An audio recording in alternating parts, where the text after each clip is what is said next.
There we go. Now we're live. Hello, everybody, and welcome to the BlogPaws Cares and Shares Hangout. We were supposed to be having Harrison Forbes and Peter Shankman with us. Harrison was having a few technical issues. Google was not playing nicely, but he may join us later. We do have Peter Shankman with us. He is going to be our keynote speaker on Friday. And he is the founder of Help a Reporter Out, and anybody who is a journalist, a blogger, I'm sure has heard of that. It's a fantastic resource. You will notice on his lower third when you see him today, he's the author of a book called Zombie Loyalist, which I'm hoping he will tell us a little bit about that when we introduce him. And Harrison, Peter, I'm sorry, let's turn it over to you. Introduce yourself, let us know what you're going to be speaking about at BlogPaws, and tell us about Zombie Loyalist. Sure. First of all, thanks for having me. It's great to be here. Glad I could be a keynote at the conference. We're gonna have a lot of fun. So Zombie Loyalist is a wonderful book. It's my latest book and my latest bestseller, and the full title is Zombie Loyalist: Using Great Service to Create Rabid Fans. And it's the concept that in any customer interaction, whether we're reading a blog post or buying dinner or flying on an airplane, we kind of expect to be treated like crap. We don't expect anyone to personalize anything for us. We don't expect people to really care about us.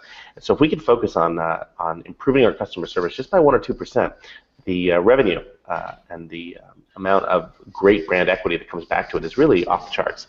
So I'm going to be speaking a lot about that at the conference, about how we can really turn traditional customer service, which is sort of like the whatever, into sort of wow moments, and how those wow moments can be shared and really help grow your brand and your company. So I'm assuming that that's something that every blogger would want to have, those Zombie Loyalist readers and fans coming to their Facebook pages. Is there a secret behind that? And the interesting thing about it is that the concept of Facebook fan pages and liking and following and all that stuff, that's actually kind of going away. Okay. In 48 months, we're really not going to have to like a page or do anything like that. It's really going to be more about, if I go to a blog post all the time, well, the network's going to know that I read that blog post, and so I might see those posts or advertisements in my stream without even having to do anything. It's really going to be all automatic, and sort of what we like and what we like to do is really going to showcase. So forget about, stop focusing on creating likes. Focus on doing likable things. I like that. That is a very actionable item that our listeners today can use, and people that listen to this post or to this video afterwards can. I had sent you some questions, so let's kind of talk about that. And I think you've touched on it a little bit, where we said it's really not about the numbers because you're talking about doing likable things. What would you consider a likable thing or a meaningful way that a blogger can interact with their readers? The simple act of reaching out and asking your audience, what do you think of this post? Leave your thoughts below. Did I miss anything? How can I add value? What can I do for you? Every day I reach out to 5 random people in my network and I just say hi. I send them an email that just says, hey, what are you working on? How's the weather in London? What are you doing in New York? What can I do? How can I help you? And I think too many people use social media and use email as a way to sort of say, hey, what can you do for me? How can you help me? And that's sort of bad. I really use it more as how can I help you, which is a little more of a benefit in terms of what people are, what they're looking for and how they want to sort of. You want to interact with people who care, who are interested, who you feel like matter, and who feel like they make you matter. And so that's what you're looking for. So you just kind of brought up an interesting point. When I'm writing a blog post, I don't really want to end it with kind of, there's my last sentence, and then I move on. I really want to ask my readers, what do you think about this? Or please leave me a comment below. You think if I don't do that, then they won't comment? Well, a lot of times they won't comment, but you're not even looking so much for interaction. You're looking for other things. You're looking for people to really join and be a part of what you're doing. You want them to feel like they matter. Okay. And that they're doing interesting things, and you care about those things. Okay, that's interesting. So hopefully that's something else our listeners will take away today, to ask a question, interact with the blogger. So let me ask you this. Is there any one thing or one trait that you think a blogger should have or needs to have in order to become a success? And I know success means a lot of things to a lot of different people.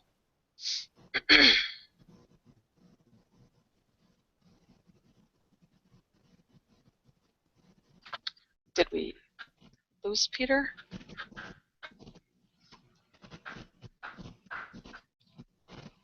Okay, we may have lost Peter. I don't see him on my screen anymore.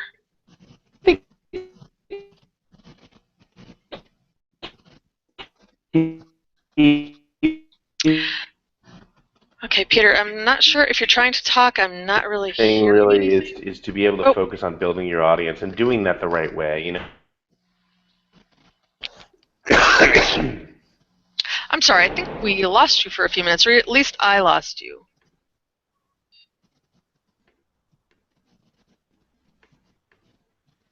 I'm still right here.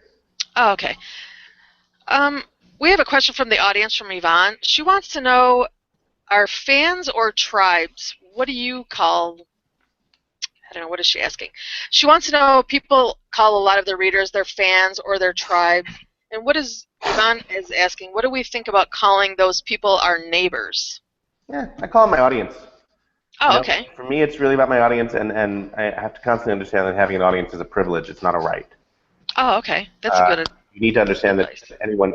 you have to have an audience, you really have to create tangible stuff that people value. Anyone can have a,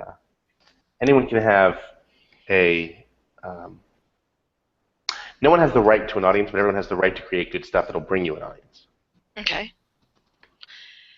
And that all goes back to knowing who your audience is and delivering them the information that they want and expect from you. Exactly. You have to be able to share that information and give them exactly what they want. I'm sure you've seen, people that do the videos and they become, it becomes a viral video and they're an overnight sensation, for lack of a better term. Do you think that that's something that is repeatable? Do you think that's something people should strive for, or is it better to be slow and steady wins the race? Stop trying to create stuff that you can't create anything that's viral, but you can create something that's good. Okay. Focus on creating good quality stuff, and that's what people want to share, and that over time will build you up an audience. Okay. Let's see. Do you feel that bloggers are the new journalist? I know that's been kind of bandied about. Not necessarily. I think that bloggers have a story to tell, and sometimes they have opinions, sometimes they are writing commentary, but they're not necessarily journalists. Some are, but I don't think the two are interchangeable. And the concept of journalist has even changed in itself. You want to be able to share information that you have, but that doesn't necessarily mean you're a journalist. What do you think separates the two? Training or something more? Training, definitely. Ethics. You need to understand that blogging, anyone can blog, and that's great. Everyone should blog. There's nothing wrong with telling your story, but blogging is not necessarily journalism. It is in some cases, but if you have a story to tell and you're a blogger, by all means, go out and tell that story, and tell it really well, and be a great storyteller. But understand the difference between being a storyteller and being a journalist. A journalist reports on information straight through as a way for people to learn about what's going on in the world. Bloggers can do that, but they can also do many other things. Okay. Yeah, we have had some conversations about bloggers and being the new journalists. Because you're such a go-to expert in your field, can you tell listeners how you made that happen? What steps did you have to take to become that expert? For me, it was pretty much just all about working with journalists who knew me and working with journalists I'd meet, just saying, hey, if I can ever help you out, feel free to reach out to me. Again, a lot of people tend to confuse difference between helping and self-promotion. Help is something everyone wants. How can I help you is always nice to hear. I'm awesome, look at what I do is self-promotion. That's more like Nickelback. No one really likes that. So you want to be able to focus on doing great things in such a way that you're helping your audience get better. So rather than saying, hey, look at me, look how great I am, it's more of a, hey, look at me, and this is the knowledge I have that can help you Not even so much look at better? me. It's, hey, how can I help you? What can I do for you? Oh, You know, okay. helping people on their own will then bring you that knowledge that you need and bring people to say, hey, that guy's really great. I should look at him more. I should use him more. We have a question from the audience and they would like to know, what do you do to continue learning? Do you attend conferences yourself, or do you simply speak at them, or do you believe in lifelong learning? That's a great question. Yeah, I definitely do attend conferences. I speak at them as well, but I do attend. I read constantly. I'm a voracious reader. I read as many books as I can get my hands on. I'm a big believer in that if you stop learning, you die.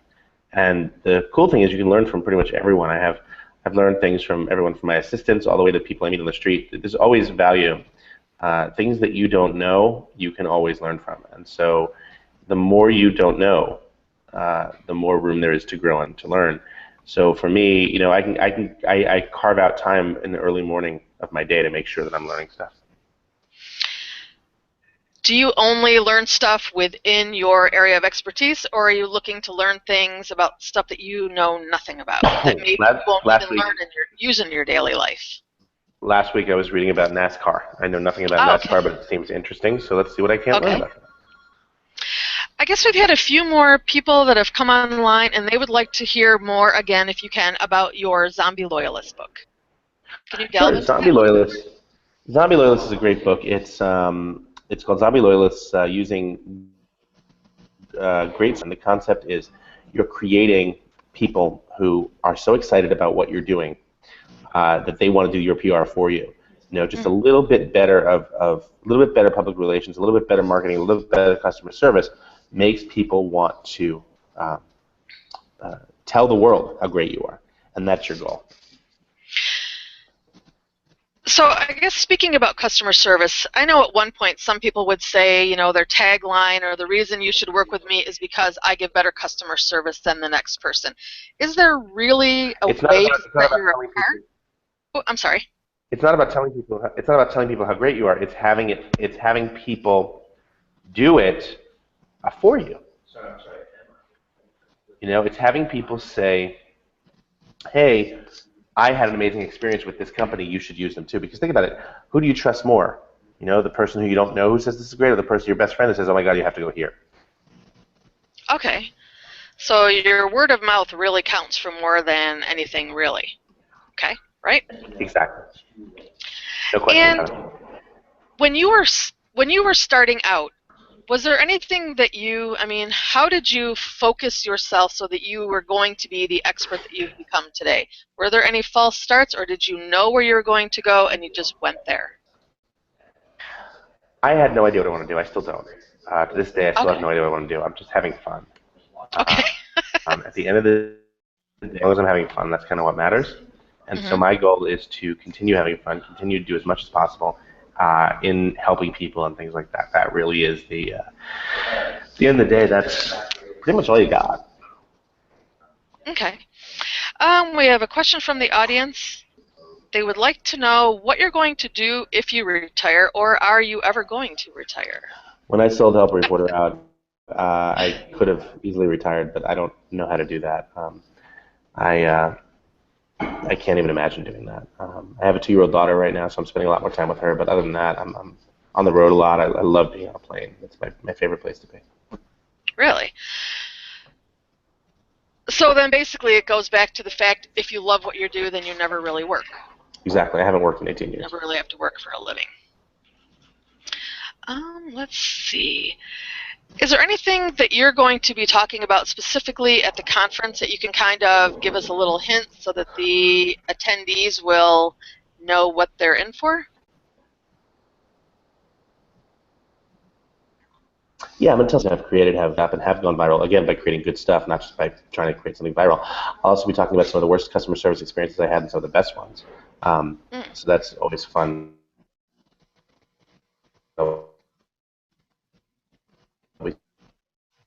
Some great I'm hoping everybody stories is hearing there, you. like United Airlines, car, Starwood Hotels, Morton Steakhouse, things like that. Well, you seem to have frozen on me, but I'm still here. Oh, that's There we not good. go. Yeah, and I was. Oh, there we go. Yeah, you seem to have broken up several times on me. That's very strange. But I'll be talking about everything from good customer service to bad customer service, listing a bunch of different companies with which I've done both. I'll be talking about how one of the tweets I posted in 2011 became one of the top 10 tweets of the year, as voted on by Twitter and ABC News. I'll be talking about how to create great fans for your blog, how to do things that people really want to hear, and how to create zombies who want to do your PR for you and tell the world how great you are. It's going to be a lot of fun. It really sounds like it's going to be a lot of fun. And I guess along the lines of what we were talking about with lifelong learning, do you attend conferences yourself? And if so, what kind of conferences appeal to you when you're going to learn? I do. I go to a lot of them. Some of them, are marketing based, are consumer based. I go to a lot of things overseas. I work with a lot of entrepreneurs, and I like going to a lot of entrepreneurial conferences. Always learn more about that. When you're going to these conferences, are you focusing on, again, your area of expertise, or you're opening yourself up to other learning? A little bit of both. I like to learn everything I possibly can. For me, it's just trying to have as much fun as possible. And can you give us a little bit of background? I'm sure that our listeners do know about Help a Reporter Out, but can you tell us what prompted you to start that, and why do you think that's so successful and still remains popular? The calendar for the Help a Reporter Out was a wonderful thing that I created that allows journalists and sources to connect with each other. It lets them, it lets a source find a way to get into the press, and it lets the press find people who they need to interview. And so for me, it was sort of beneficial in that both people could learn from it and gather the information they needed, and it benefited both people. So both sides of the coin. So that was sort of the helpful part, and that's why it grew as fast as it did. So it's a free service. It's at helpareporter.com. It currently has about 250,000 people and growing. So I sold it a few years ago, but it's still doing pretty well. Wow, fantastic. We have a question from the audience. It says we have 500 people coming to Nashville, and over we're hearing, what is the best way that bloggers can reach readers and traditional journalists? Is there a way to reach out to journalists and hopefully connect with them? Yeah, you want to become a source for good information. You want to post stuff as exclusives that no one else has. You want to be able to share information with the reporters so that you can say, hey, I just wrote this thing. Feel free to quote this. No one else has this information. This is brand new. You want to be able to give them things that you want to help them do their jobs better, I think is the best thing to say. Okay, and then we have another question from the audience that says, how do you recommend that bloggers find their voice when there are so many people saying essentially the same thing online? Say it in your way. Your voice is your voice. It's your own voice. Whatever you think is best, whatever way you believe is the better way to answer, that's what you want to do. You want to give people information that you can, that only comes from you. I have a very sarcastic tone to me, but people like reading me. They understand what I'm saying. I'm very open. I share what I'm talking about. So people are a big fan of that. And for me, that seems to work. My audience seems to get bigger by the day. So yeah, I understand that it really is about voice. I've done a blog post a couple times that told people, think about when you were in high school and you always had to write that paper on what I did on my summer vacation. Nobody writes the same thing. Nobody writes in the same tone. So it really is all about finding your voice and finding out who you are and really not trying to be, that blogger that you read online. Correct? Exactly. That is the key. You want to be someone different that people can enjoy and find value in reading. And because you're such a multi-published author, do you think that that's something that bloggers should strive for? I mean, if I write a book, am I automatically a bigger authority or more of an expert? No, it doesn't necessarily work like that, but you do want to create things that will allow you in such a way to grow your brand. And writing short stories, writing blog posts, things like that will do that. And, my first book, and every book since then, my first book came about because people, because someone found my blog and said, hey, have you ever thought of writing a book? Will you have copies of your book at BlogPaws I at the think we could do conference? that, sure. Because I believe we are Why not? having a time for authors and signing. I want to say it's on Saturday. Somebody can let me know that for sure. But that would be great I if you believe would so. have your book there. Yeah, by all means, I'm here. I'll be there. Why not? Oh, great. Um, let's see. We have about 10 minutes left. Is there any advice that you can give to our newbie bloggers? Because we've got a lot of them that are coming to the conference that kind of feel overwhelmed with how to get started, how to actually keep going. Do you have any advice that you can offer them on that? Yeah, I think the key for me is, work as hard as you can. And when you think you can't work any harder, find another way to work 10% harder. Because at the end of the day, you're going to be busting your ass to do something in such a way that you can live the way you want to live.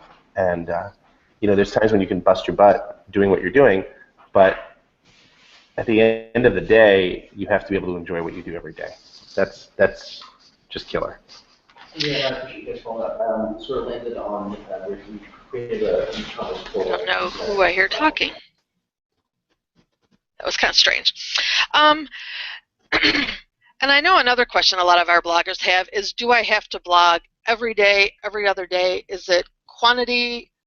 I mean, obviously you don't want to have quantity over quality, but do you need to be blogging 6 or 7 days a week, do you think? No, you need to be blogging exactly when you have something interesting to say. If you don't have anything Okay. interesting to say, there's absolutely no reason to blog. So rather than saying my bloggers or my readers are used to seeing something from me on a Monday, if I have nothing to say on a Monday, then I shouldn't post? I would say that if your audience expects to see something on certain days, that's when you should give it to them. But on the flip side, Okay. you don't need to blog every day. If you have nothing to say, be quiet. There's nothing wrong with that. Take a Okay. couple of days off. Get some good ideas. We have another question from the audience that says, Peter says everyone is an expert at something, and they would like to know, what are you an expert at? I think I'm an expert at connecting people. I Okay. like to find the benefit in putting one person together with another person and doing that. It's a wonderful feeling. It's a great way to live. And I'd say I'm an expert. I think I'm also an expert at this point at changing diapers. That's probably something that you have to be an expert at if you have a 2-year-old in the house. Okay, so if somebody wants to be an expert, do they just announce, I'm an expert at this? No, that's the furthest possible thing you could do. You need to be able to say, hey, here's what I know how to do. Here's what I'm good at. Here's what I can do. Here's what I can share, and offer that experience. But calling yourself an expert, calling yourself a guru, no one likes that. No one wants to hear that at all. So I don't recommend doing that. I recommend just offering the help when you can, and then you will find that people want to value that and want to use that.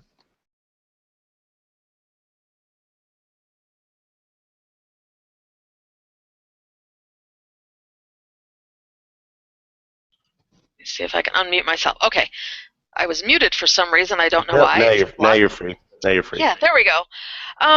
But do you think when you're starting out, you need to have that focus, like I want to be an expert at dog grooming, or I want to be an expert at social media management? You think you need to have And you can post that. You can post, and you post great stories about that on your blog, and over time, people will start to recognize that you're an expert. But no one believes how great you are if you're the one that has to tell them. That's true. That is very true. Well, we just have 4 minutes left. And I don't know if there's anything you would like to tell us about any new projects that you're working on, how people can get in touch with you, how they can connect with you, whether it's on Facebook or through your website or your blog. Well, I'm looking forward to coming down to Nashville. We're going to have a lot of fun together. My entire life is at Shankman.com, and my email is peter@shankman.com. And on all the socials, I'm at Peter Shankman. So feel free to reach out at any time, and I look forward to seeing you guys in Nashville.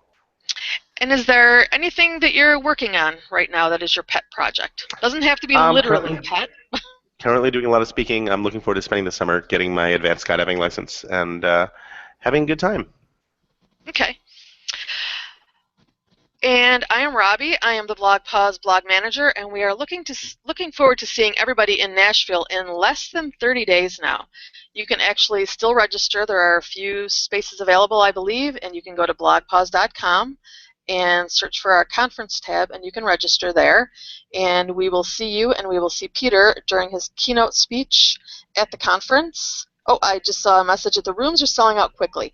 So when you register for the conference, make sure you register for your room. And I want to thank everybody for attending this BlogPaws Cares and Shares Google Hangout. And we will see everybody in Nashville in fewer than 30 days. Bye, everybody. Bye, Peter. Bye-bye.